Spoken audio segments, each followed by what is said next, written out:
जय हिंद साथियों, कैसे हैं आप लोग? बढ़िया है। हम लोग पढ़ने जा रहे हैं सिंधु सभ्यता, सिंधु घाटी सभ्यता। सिंधु घाटी सभ्यता आज से लगभग 5000 वर्ष पुरानी एक सभ्यता, इसी के बारे में हम लोग पढ़ने जा रहे हैं। भारत की सिंधु सभ्यता सबसे प्राचीनतम सभ्यता है। हालांकि सिंधु सभ्यता जिस समय फलती फूलती रही, वह सभ्यता दुनिया में लगभग 5 सभ्यताओं में से एक सभ्यता, 4 सभ्यताओं में से लगभग एक सभ्यता है। पहली सभ्यता का नाम आप लोग जानते हैं, इसका नाम है मेसोपोटामिया। दूसरी सभ्यता का नाम आप सुने होंगे, मिस्र की सभ्यता, जो नील नदी पे है। और जो पहली सभ्यता थी मेसोपोटामिया, वो हांगो नदी पर, क्या नाम है, दजला फरात नदी पर है। तीसरी सभ्यता जो भारत की सभ्यता, प्राचीन सभ्यता जिसे हम लोग कहते हैं सिंधु घाटी सभ्यता, वो सिंधु नदी के तट पर है। चौथी सभ्यता जिसे हम लोग चीन की सभ्यता कहते हैं, ठीक है ना, वो होंगहो नदी के तट पर स्थित है। इसी प्राचीन सबसे जो है कि हमारे सिंधु घाटी सभ्यता के बारे में हमको पढ़ना है, इसके बारे में जानकारी प्राप्त करना है। आरो पीसेस को लेकर के हम लोग कवर करेंगे।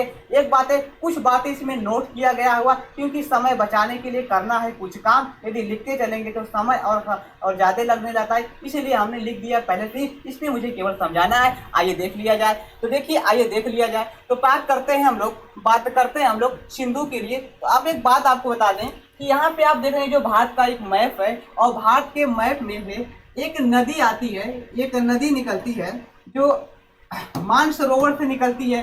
ये तिब्बत का जो मानसरोवर, इस मानसरोवर से निकलते हुए पाकिस्तान होते हुए अरब सागर में गिर जाती है। ऐसा माना जाता है। इसका नाम है सिंधु सभ्यता, सिंधु नदी। सिंधु नदी मानसरोवर के झील से निकलती है, और मानसरोवर झील इतना बड़ा है, यहाँ से दोस्तों 250 लगभग नदियां निकलती है।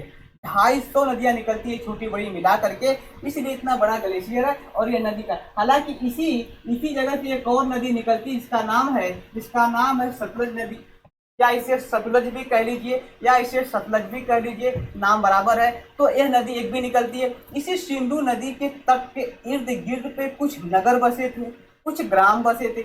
इन्हीं ग्राम अर्थात नगरों को लेकर के जो बसा हुआ, इसीलिए इसका नाम पड़ा है सिंधु सभ्यता। अब नदी के तट पे था, इसलिए इसे घाटी कह दिया गया। तो सिंधु घाटी सभ्यता के नाम से जाना जाता है।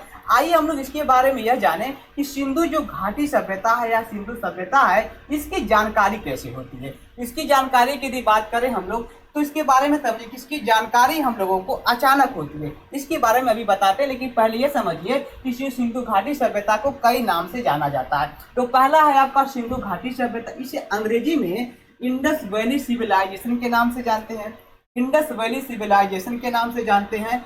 और दूसरे नंबर पे आएगा सप्त सिंधु सभ्यता। सप्त सिंधु सभ्यता इसलिए कहते हैं क्योंकि सिंधु की जो 5 सहायक नदी है, और एक सिंधु खुद है तो 6 हो जाती है नदियां, और एक नदी जो विलुप्त हो चुकी, इसका क्या नाम है, उसको सरस्वती नदी कहा जाता है। तो सरस्वती नदी को मिला लेंगे तो 7 नदी हो जाएगा। जैसे हम लोग बात करें कि सिंधु नदी, सतलज, ब्यास, चेनाब, रावी और चेनाब, ठीक है ना, और एक है आपका सरस्वती। कुल मिलाकर के 7 नदियां होती। इसी 7 नदियों के इर्द गिर्द पे क्या हुआ था, इस सभ्यता बसी हुई थी, नगर बसी हुई थी, इसलिए इसका नाम क्या पड़ा, सिंधु सभ्यता पड़ा। ये बात आप समझ गए होंगे, ये बात आप भली भांति से समझ गए होंगे।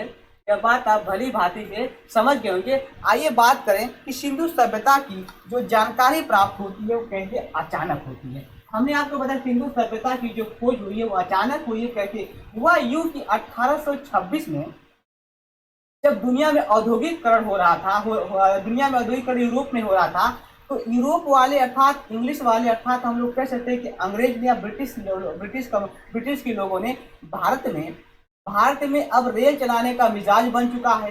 रेल चलाने का जब मिजाज बन गया, तो इसी समय दौरान की बात करूं, 1824 का जो समय आएगा, उसमें लगभग 3 जगह पे क्या कर दिया गया था, रेल का पटरी बिछाने का काम शुरू किया गया था। तो जैसे मद्रास का इलाका हो गया, इधर अपना जो सिंधु का इलाका है इधर हो गया, और एक इलाका जो था उधर आपका जम्मू कश्मीर का इलाका था। ऐसे तीनों जगह पे क्या है कि रेल की पटरी बिछाई जा रही थी, बिछाने का काम कर रहा था। तो इसी में हुआ था 1826 में जो सिंधु का इलाका है, जो सिंधु का क्षेत्र है, इस सिंधु के क्षेत्र में हुआ था कि यहाँ पर भी पटरी बिछाई जाएगी। तो पटरी बिछाने के पहले रेलवे का एक इंजीनियर हुआ करते, इसका नाम चार्ल्स मेसन, और चार्ल्स मेसन साहब को भारत भेजा गया। और जब भारत आए तो सबसे पहली बात है कि कराची से लेकर के लाहौर तक, आपको बता दूं कि कराची से लेकर के लाहौर तक अगर हम लोग इस इलाका को मान लें, यह कराची का इलाका है, क्या है, कराची, ये है कराची, तो आप कहेंगे जो अगला छोर आपको दिखाई देगा वो आपका लाहौर का इलाका है, वो इलाका आपका लाहौर का इलाका है। अब लाहौर, लाहौर तक रेल की पटरी बिछानी थी और रेलवे लाहौर की पटरी बिछाने के लिए अब हमारे चार्ल्स मेसन साहब आए और चार्ल्स मेसन साहब देख रहे हैं घोड़ा पे बैठ के टिक टिक टिक टिक टिक टिका टिक टिक टिक करते जा रहे थे, और जब टिक टिका टिक टिक टिक करते जा रहे थे उसी पे नक्शा बना करके जाते, ऐसे जाएगा वैसे जाएगा। जाते जाते साहब ऐसा हुआ कि बीच में आप देखेंगे कि एक इलाका है, एक माउंट मिलता है, एक टीला मिलता है। यह टीला कौन है, यह टीला का जो नाम है, ये जो टीला है यह कहाँ पे मिलता है हम लोगों को, तो यह टीला है जिसके इसका नाम है शाहीवाल। यह है आपका शाहीवाल नामक स्थान है, शाहीवाल, यह शाहीवाल नामक स्थान। इसी शाहीवाल में हालांकि देखा जाए तो मानटोगरी का नाम सुने होंगे, ठीक है ना। यहाँ पे हड़प्पा नामक स्थान है, क्या नाम है, हड़प्पा, हड़प्पा जिसे हम लोग हड़प्पा के नाम से जानते हैं, हड़प्पा नामक स्थान है। यहीं पे आते आते हड़प्पा जो जगह है यहाँ पे एक लंबा सा किला दिखाई दिया। साहब थोड़ा हैरान और परेशान हुए, साहब थोड़ा हैरान और परेशान होते हैं, अब क्या किया जाए। एक बात समझ में आया कि या तो रेलवे ट्रैक को जो बिछाया जाएगा इसको क्या कर दिया जाए, तो इसे या तो इसको मोड़ करके जाया जाए या फिर इसे टीला को काट दिया जाए, तो ही ऑप्शन नजर में आता है। लेकिन जो रेलवे का ट्रैक बिछाने का बजट आया है मित्र वो कम है, सीमित बजट है। अब ये बात थोड़ा सा इनको अटपटा लगती है, लेकिन एक बात है कि इंजीनियर थे, दिमाग तेज था इनका, और ये साहब घोड़ा से उतरते हैं, थोड़ा सा निरीक्षण करते हैं। तो इनके जब वो निरीक्षण करते हुए स्थानीय लोगों से पूछा भी गया ये कौन कौन है, तो उन्होंने बताया कि साहब ये बहुत पुराना टीला है, वैसा वैसा है, जो कुछ भी है हम लोग इतने बारे में जानते हैं। तो साहब ये क्या किए कि थोड़ा सा पूरा का पूरा जब इसके पीछे से निरीक्षण किया तो उन्होंने देखा कि अंदर जाने का जगह था, और जैसे थोड़ा सा अंदर जब ये घुसते हैं तो उसमें बहुत सारी चीजें वस्तु दिखाई देती है। कुछ ऐसे मोनोमेंट दिखाई देते हैं, जो मोनोमेंट थे जो उस समय के 1826 का जो दौर है, इस समय का दौर से, और जो वस्तु आपको वहाँ जो टीले में दिखाई दे रही है वो उससे मैच खा नहीं रही है। इनका दिमाग थोड़ा सा अब दूसरा हो रहा है कि क्या वजह है, ये वस्तु मैच खा रही, इसका मतलब है कि बहुत पुरानी, ये कहीं ना कहीं बहुत पुरानी वस्तु है, और पुरानी वस्तु होने की वजह से यहाँ कहीं ना कहीं कोई बस्ती हो सकती है। यह बात ही सोच करके अब चार्ल्स मेसन साहब ने वापस चले गए और रिपोर्ट लगा करके भारत सरकार को वापस देके चले गए। ठीक है, यह बातें बता दिया, लेकिन समय बीता गया क्योंकि समय थोड़ा सा वीडियो पोस्ट करनी पड़ गई थी, ठीक है ना। तो वही बातें कर रहे थे कि दो भाई, क्या नाम है, दो भाई जॉन विलियम बेल्टन को भारत भेजा गया। अभी दो भाई जॉन विलियम जो बेल्टन है वो काम क्या करते हैं, तो कहा कि दो भाई जॉन विलियम बेल्टन ये हमने बनाया, और ये दोनों भाई ने मजदूर लगा करके, भारतीय मजदूर को लगा करके देखिए रेल का पटरी बनाने लगे। और रेल की पटरी बनाते बनाते जब यहाँ पे जाएंगे तो यहाँ पे दिखाई दे रहा होगा कि कुछ ईंट रखी हुई, ईंट अब कम हो गया। ईंट जब कम हो गया तो ये नौकर ने लोगों से बोला कि सर ईंट खत्म हो गया, ईंट कहाँ से लेके आए, तो कहीं जाओ देखो कहीं आसपास है, बहुत ज्यादा बिखरा हुआ है, खोज के लेके आओ।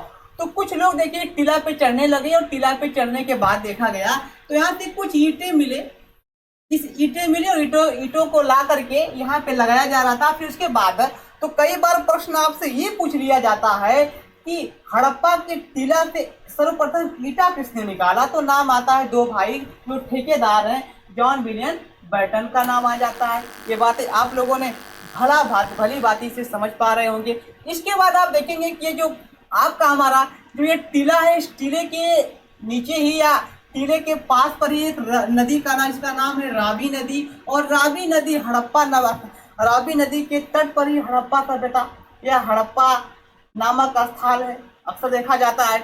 आइए हम लोग, तो हुआ यूं कि दोनों भाई जब ईंट खत्म हो गया तो वापस चले जाते हैं। वापस जाने के बाद फिर ब्रिटिश गवर्नमेंट ने भारत में एक पुरातात्विक विभाग या पुरातात्विक को निरीक्षण करने वाला व्यक्ति अलेक्जेंडर कनिंघम को भारत बुलाया जाएगा 1856 में। और 1856 में जब कनिंघम साहब भारत आएंगे तो आने के बाद सर्वप्रथम क्या करेंगे, उस टीला पे जा करके उसका निरीक्षण करेंगे, और निरीक्षण करने के बाद 1856 में ही उन्होंने मानचित्र को जारी किया और मानचित्र को जैसे ही जारी कर दिया उसके बाद 1861 का जो समय और दिन आएगा, 1861 का जो समय आएगा, आगे हम लोग बढ़ेंगे तो लिखा जाएगा कि 1861 के दिन में क्या किया गया कि भारत में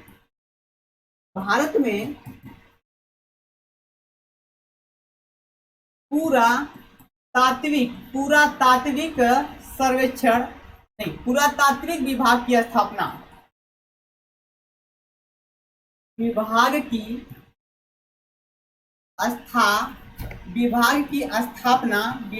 स्थापना किया गया। तो प्रश्न कई बार आपसे ये पूछ लिया जाता है कि भारत में पुरातात्विक विभाग की स्थापना कब किया गया, तो बस वही दिन है। कौन सा दिन है, तो आपसे पूछा जाएगा कि साहब बस वही दिन है। कौन? 1861 का दिन है जिसमें भारत का पुरातात्विक विभाग की स्थापना किया गया। ये बात आप ध्यान में रखिएगा। ये बातें आप क्या करेंगे, थोड़ा आपको ध्यान में रखने की जरूरत है।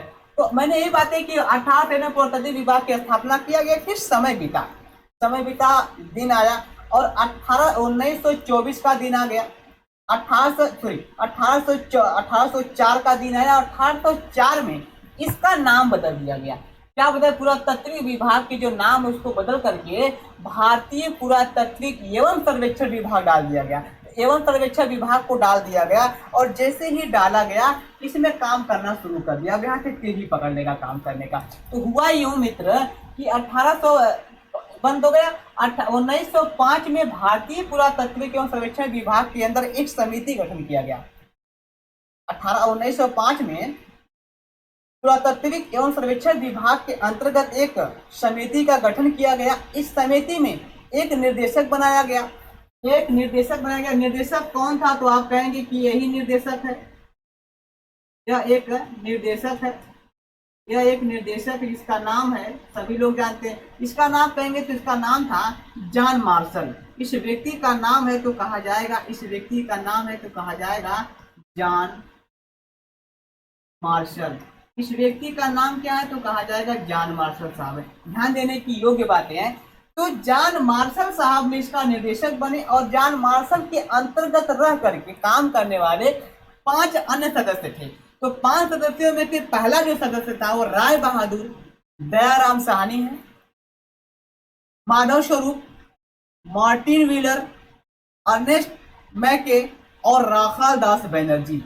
ये राखाल दास बनर्जी ये पांचों लोगों को मिलकर के इन लोगों से एक बात कही गई इस समय कि आप लोग, अर्थात कह सकते कि इस समिति का एक उद्देश्य यह था कि भारत में प्राचीन नगर, स्थल, किला आदि का पता लगाइए और पता लगाने के बाद हम लोग क्या करेंगे, इसकी खुदाई किया जाएगा।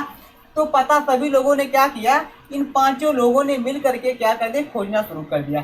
तो हुआ यूं कि जब 5 लोगों ने मिल करके खोदना शुरू किया तो सर्वप्रथम आप देखेंगे तो एक व्यक्ति, पहला जो व्यक्ति, क्या नाम है, राय बहादुर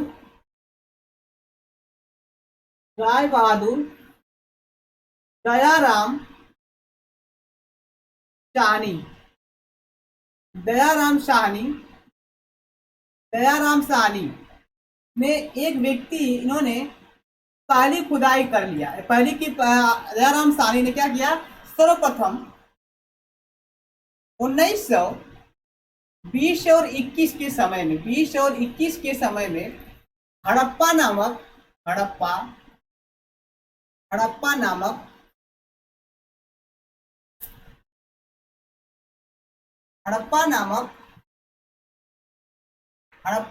स्थल की खुदाई की। हड़प्पा नामक स्थल की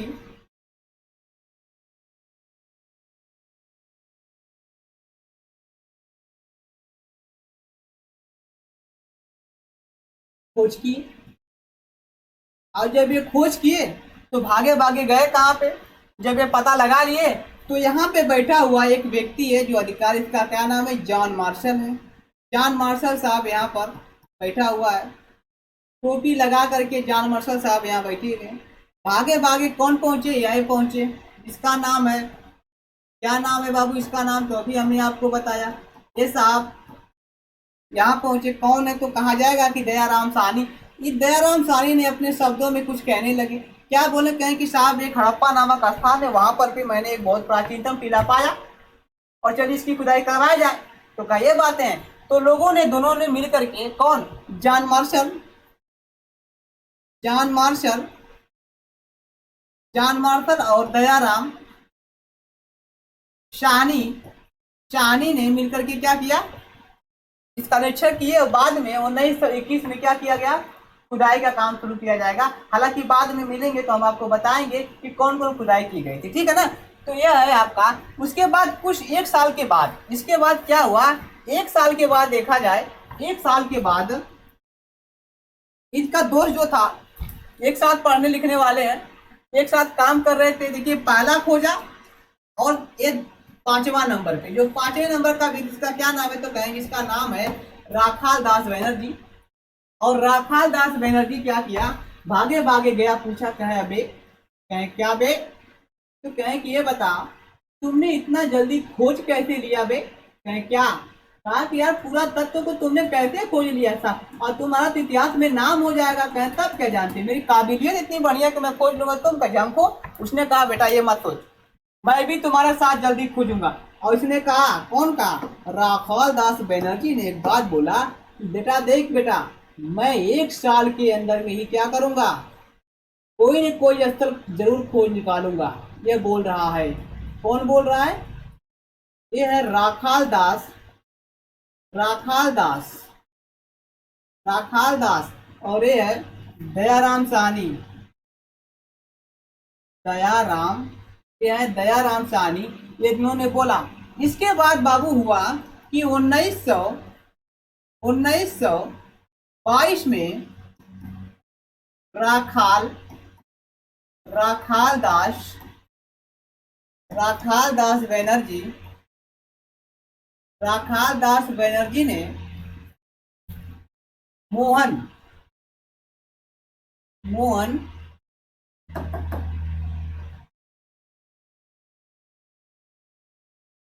मोहन जोदड़ों का, जोदड़ों की खुदाई कराया, या जोदड़ों की क्या कर दिया उसने, खोज कर लिया, खोज, खोज कर लिया। अब खोज कर लिया तो किसको बताया, अपने अधिकारी, उसका अधिकारी क्या कहेंगे, जॉन मार्शल। जॉन मार्शल साहब ने ही सिंधु सभ्यता, सिंधु घाटी सभ्यता का नाम दिया। प्रश्न कभी बार पूछता है कि सिंधु का नाम किसने दिया, तो जॉन मार्शल साहब ने दिया है। ठीक है, मिलते हैं अगली क्लास में। Thank you. ओहो।